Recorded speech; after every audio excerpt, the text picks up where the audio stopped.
আসসালামু আলাইকুম বন্ধুরা, আজ আবারও তোমাদের কাছে নিয়ে এসেছি ডিমের আরও একটি রেসিপি। তার জন্য 5টা ডিম নিয়ে নিয়েছি। ডিমগুলো সেদ্ধ করার জন্য গ্যাসের মধ্যে একটা পাত্র বসিয়ে একটু জল দিয়ে ডিমগুলো তার মধ্যে আমি একে করে দিয়ে দিচ্ছি।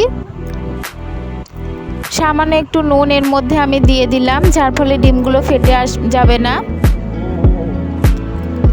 কিছুক্ষণ পর দেখো ডিমগুলো ফুটে উঠেছে। ভালোভাবে ফুটে গেলে ডিমগুলো আমি একবার উল্টে দেবো, যার ফলে ডিমগুলো চারিদিক দিয়ে ভালোভাবে সেদ্ধ হয়ে আসবে। ডিমগুলো দেখো সব সেদ্ধ হয়ে গেছে। এবার আমি আরেকটা পাত্রে তুলে নিয়ে একটু ঠান্ডা জল দিয়ে ভালোভাবে ধুয়ে খোসা ছাড়িয়ে রেখে দিয়েছি। একটা পেঁয়াজ পেস্ট করে নিয়েছি, সাথে পেঁয়াজ কুচি, টমেটো কুচি, কাঁচা লঙ্কা কুচি, তেজপাতা, গোটা গরম মশলা নিয়ে নিয়েছি। এরপর ডিমগুলোকে আমি এভাবে 3 পিস করে কেটে নিয়েছি। গ্যাসের মধ্যে একটা কড়াই বসিয়ে তাতে একটু তেল দিয়ে সাদা জিরে, শুকনো লঙ্কা, তেজপাতা, গোটা গরম মশলার ফোড়ন দিয়ে পেঁয়াজ কুচি দিয়ে ভালো করে নেড়ে চেড়ে এর মধ্যে আমি সামান্য নুন দিয়ে আবারও ভালো করে নেড়ে নেব। পেঁয়াজ বাটা, আদা রসুন বাটা দিয়ে ভালো করে নেড়ে চেড়ে এর মধ্যে টমেটো কুচিটা দিয়ে ভালো করে মশলার মধ্যে মাখিয়ে এরপর জিরে ধনে গুঁড়ো, হলুদ গুঁড়ো, মিট মশলা দিয়ে সামান্য জল দিয়ে আমি মশলাটা কষবো।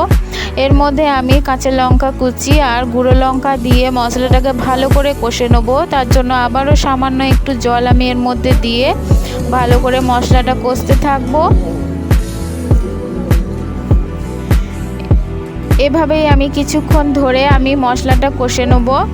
দেখো মশলাটার মধ্যে তেল ছেড়ে এসছে। এর মধ্যে সামান্য একটু আমি গোলমরিচের গুঁড়ো দিয়ে মশলাটা আবারও কষবো।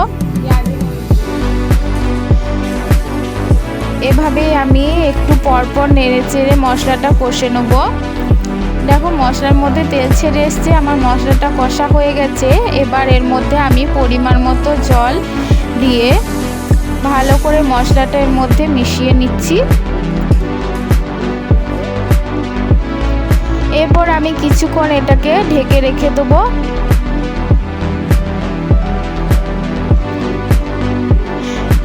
কিছুক্ষণ পর দেখো এটা ফুটে উঠেছে।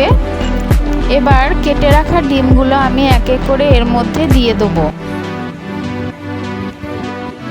আমার এই রেসিপি তোমাদের ভালো লাগলে একটা লাইক, শেয়ার, কমেন্ট, সাথে আমার চ্যানেলটিকে সাবস্ক্রাইব করে রেখো।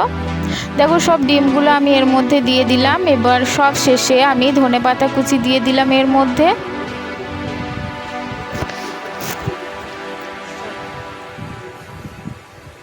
ডিমটা দেওয়ার পর কিন্তু এটা বেশি নাড়া যাবে না, তাহলে ডিমের মধ্যে থেকে কুসুমগুলো বেরিয়ে আসবে, তখন আর দেখতে বা খেতে ভালো লাগবে না। এরপর কিছুক্ষণ ঢেকে রাখার পর আমার রেসিপি রেডি হয়ে গেছে।